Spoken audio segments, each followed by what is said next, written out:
Hi everyone, good afternoon students. So children, we will continue our next topic, that is the story of Sri Lanka.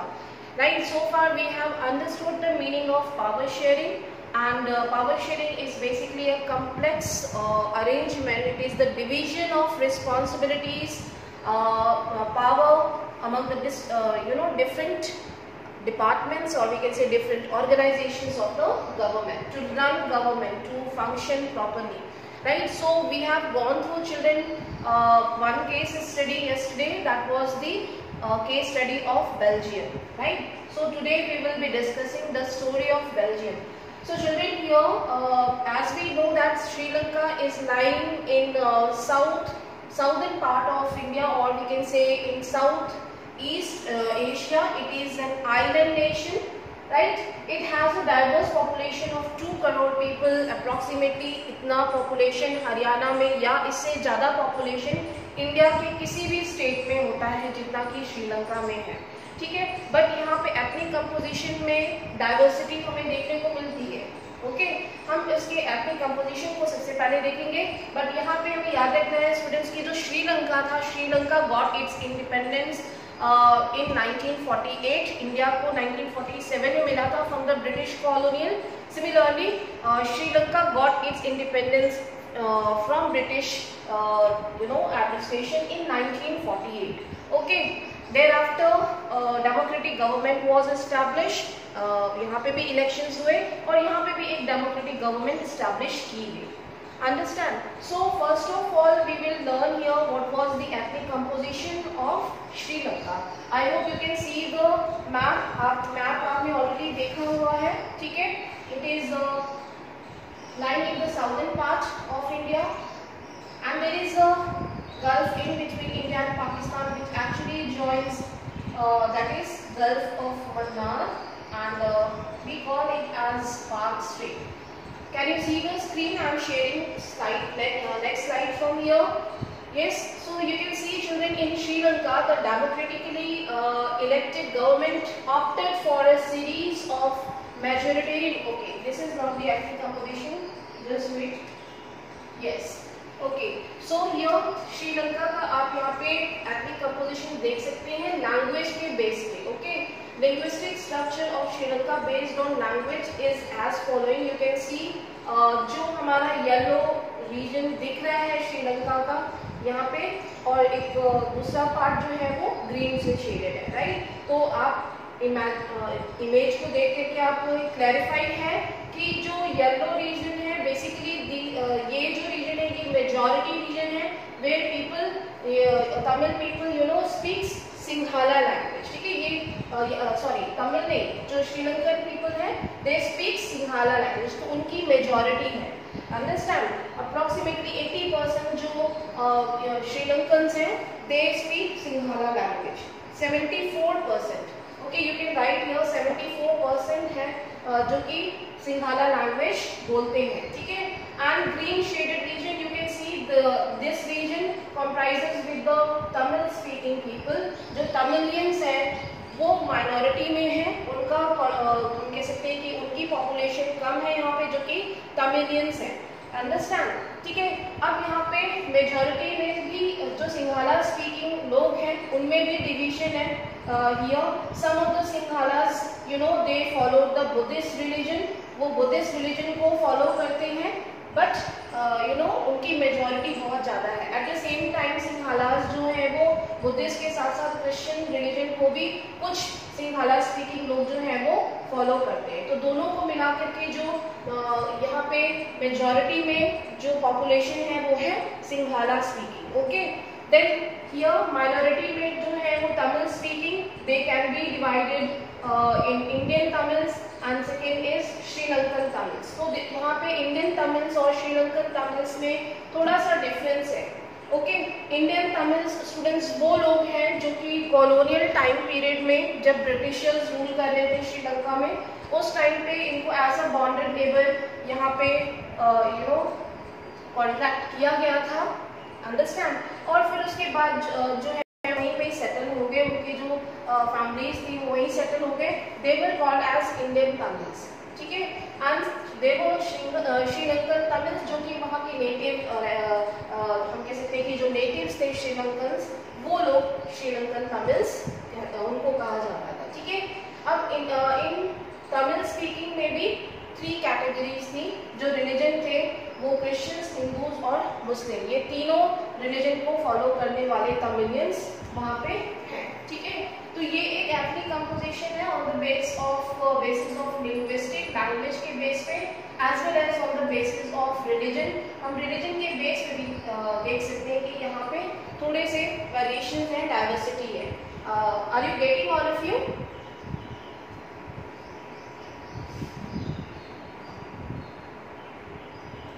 Yes, ma'am. Okay, so I'm showing you here.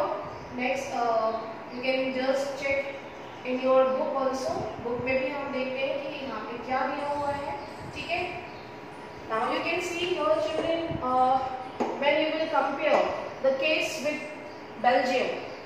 This is the situation in another country. Sri Lanka is an island nation just a few kilometers off the southern coast of Tamil Nadu. It has about 2 crore people, about the same as in Haryana. ठीक है, तो that we have already learned. यहाँ पे ethnic composition को आप जब आप notes बनाएंगे तो you can just write down Sri Lanka has a diverse population. First is majority people का जो population है वो है 74%, right? जो कि Sinhala speaking है। ठीक है, and whereas 18% people are Tamilians. 18% लोग जो है वो Tamilians हैं। Understand? तो और इनमें भी रिलीजन के बेस पे भी डाइवर्सिटी है। ठीक है, और तमिल स्पीकर्स में भी 2 पार्ट्स है, इंडियन तमिल्स और Sri Lankan Tamils. Okay, so that is called ethnic composition in Sri Lanka. Okay, now look at the next paragraph. Who were Indian Tamils and natives, you can just go through these lines. The rest whose forefathers came from India as plantation workers during colonial period are called Indian Tamils. Right? So at the same time you can just underline all these words and Tamilians जो कि वहाँ के rest of the Tamilians थे वो वहाँ के natives थे। Understand? ठीक है? There are about 7% Christians who are both Tamils and Sinhalas. Christians यानी कि जो Tamils भी थे और Sinhalas भी थे, उनकी परसेंट जो है वो 7% था अप्रॉक्सीमेटली श्रीलंका में। ठीक है, तो मैप अगर आप देखेंगे यहाँ पे इसी पेज पे, पेज नंबर है 3, you can just go through this image.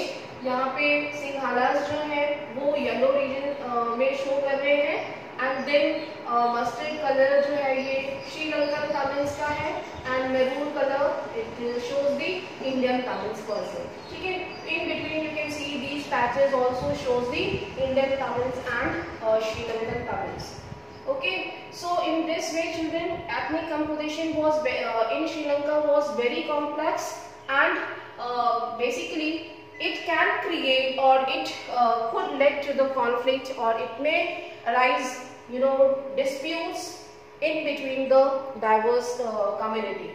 ठीक है, तो ये जो सिचुएशन है एथनिक कंपोजिशन के बेस पे, यहाँ पे कॉन्फ्लिक्ट्स हो सकते हैं, डिस्प्यूट हो सकते हैं। ठीक है, बट हमने एक बेल्जियम के केस में देखा था कि वहाँ पे हमने एक एकोमोडेशन पॉलिसी फॉलो की, और वहाँ पे जो भी वॉर लाइक सिचुएशन थी या फिर जो कॉन्फ्लिक्ट्स थे उनको रिजॉल्व कर दिया गया। बट श्रीलंका के केस में ये थोड़ा सा डिफरेंट था, डिफरेंट सिचुएशन थी। ठीक है, अगर हम देखते हैं तो सेम सिचुएशन स्टूडेंट्स हमारे इंडिया में भी थी at the time of independence. Diverse हम कह सकते हैं, इंडिया में बहुत सारे हिंदूज थे, मुस्लिम्स हैं, सिख्स हैं, understand, but at the time of partition it created rights in between Hindus and Muslims in 1946-47, right? So in this way Hindu-Muslim rights was started in 1946-47 at the time of partition. Understand? So in this way it can create conflicts or war-like situation in between the different communities, in between the diverse group. Understand? So here similarly in Sri Lanka also these diverse group created these situations, these ethnic composition created conflict because their welfare, their demands were ignored. उनकी demands को, उनके welfare को ignore किया गया, ignored by the government. In this way जो minority people थे, जो minority start feeling alienated. ठीक है, उनको अगर मैंने आपको एक टॉय का एग्जांपल दिया था students, do you remember? Is there anyone who can speak? So children, you can see here Sri Lanka में जो गवर्नमेंट थी उन्होंने माइनॉरिटीज ग्रुप की, जो तमिलियन स्पीकिंग लोग थे, उनकी डिमांड्स को फुलफिल नहीं किया and they start ignoring, understand, they start ignoring Tamilian speaking people and in this way the Tamilian start feeling like alienated, understand? So you can see what was the majoritarian policy. First of all, you can just underline what was the majoritarian, the policy which actually means it is a kind of policy or ideology or belief when one country or any community basically feels that they can rule in whichever manner they want. They can dominate or they can suppress the minority community. Understand? They can disregard the wishes and needs of the minority people. Understand? So this policy was called as majoritarian policy. Majoritarian policy was adopted by Sri Lanka in 1956. So that you have to underline. ये आप underline करेंगे अपनी book में. An act was passed in 1956 by Sri Lankan government. That policy is called majoritarian policy. So what was the provisions of this majoritarianism? So children, here according to this policy, Sinhala was considered as the only language, only official language. First point is the provision of this policy, this majoritarian policy was, यहाँ पे ये कहा गया कि जो सिंघाला है उसको official language declare कर दिया गया. ठीक है, in this way Sinhala establish there supremacy, यहाँ पे उनको सुपीरियर उन्होंने अपने आप को शो किया. देन सेकेंड, दे डिसरिगार्डेड तमिल. ठीक है, उन्होंने तमिलियंस को डिसरिगार्ड किया. The government followed preferential policies that favored Sinhalas. Understand? You can just underline all these important points at the same time. The government followed the preferential policy. इसका मतलब यहाँ पे ये होगा स्टूडेंट्स कि जो गवर्नमेंट थी उन्होंने सिंघालास कम्युनिटी को जो मेजॉरिटी में है उनको प्रेफरेंस दिया. प्रेफरेंस ऑन हायर कह सकते हैं कि जॉब्स, हायर सिविल जॉब्स, जो सिविल सर्विसेज जॉब्स थी, जो एडमिनिस्ट्रेटिव जॉब हैं, ठीक है, प्रोफेशनल्स और हम कह सकते हैं कि जितने भी हाई प्रोफेशनल्स जॉब्स थी उन सभी में सिंघालास कम्युनिटी को फेवर, हम कह सकते हैं कि फेवरिज्म उनको किया, जो भी सिंघाला एप्लीकेंट्स थे उनके लिए. ठीक है, यूनिवर्सिटीज, पोजीशंस में, सभी जगहों पे गवर्नमेंट जॉब्स में सिंघाला कम्युनिटीज को प्रेफरेंस दिया जाने लगा. Understand? Okay, so these were some provisions of majoritarianism, and then a new constitution stipulated that the state shall protect and foster Buddhism. Understand? यानी कि जो गवर्नमेंट है अकॉर्डिंग टू न्यू कॉन्स्टिट्यूशन उन्होंने Buddhism को जो है, जो कि सिंघाला कम्युनिटी मेजॉरिटी में फॉलो कर रहे थे, राइट, उन लोगों को प्रोटेक्ट किया जाएगा और बुद्धिज्म को प्रोपोगेट करेंगे. They will start preaching and advertise Buddhism. Understand? So these were some important, we can say, provisions of the majoritarianism policy of 1956 implemented by the Sri Lankan government. I think this is clear to you now, all of you. What was the majoritarian policy and what were their provisions? Yes. Okay, very nice. So now you can just look at the next paragraph. All these government measures coming one after the other gradually increase the feeling of alienation among the Sri Lankan Tamils. Very simple. यहाँ पे अगर आपको एक example हमने दिया कि जैसे कि आपके छोटा भाई या बहन है, आपके घर पे न्यू साइकिल आती है, कोई न्यू टॉय आता है, न्यू कार आती है, आपको दे दिया गया है, and your brother and sister, younger brother sister, what they feel like, उनको कैसा फील होगा. ठीक है, तो यहाँ पे सिमिलरली श्रीलंकन के जो माइनॉरिटी ग्रुप थे, they also start feeling like alienation. एलिनेट feel करेंगे मीन्स अगर कोई इग्नोर करे आपको, किसी जगह पे आप जाते हो, ठीक है, तो कैसा फील होगा यहाँ पे, ये एक एग्जाम्पल दिया है, right. So in this way Sri Lankan Tamilians start feeling like alienation. Okay, they felt that none of the major political parties led by Buddhist Singhala's leaders were sensitive to their language and culture. I think this is clear. यहाँ पे जो सिंघालास है student, उन्होंने एक तरीके से majoritarian policy को follow किया है, तो जो माइनॉरिटी कम्युनिटी है वो अपने आप को डोमिनेट फील करेगी, क्योंकि वो डोमिनेशन को हम रिप्रेजेंटेशन का चांस नहीं दे रहे हैं. कोई ऐसी पॉलिटिकल पार्टी नहीं है जो कि माइनॉरिटी ग्रुप के नीड्स को, उनकी डिमांड्स को, उनके वेलफेयर को रिप्रेजेंट कर रही है, ठीक है, और उनकी लैंग्वेज को रिप्रेजेंट कर रही है, उनको इकोनॉमिकल डेवलपमेंट का चांस नहीं दिया जा रहा है. अंडरस्टैंड. तो इसी तरीके से सेम हमने देखा था जहाँ पे कि डच स्पीकिंग जो लोग थे उनको बहुत बाद में इकोनॉमिक डेवलपमेंट मिलता है, ठीक है.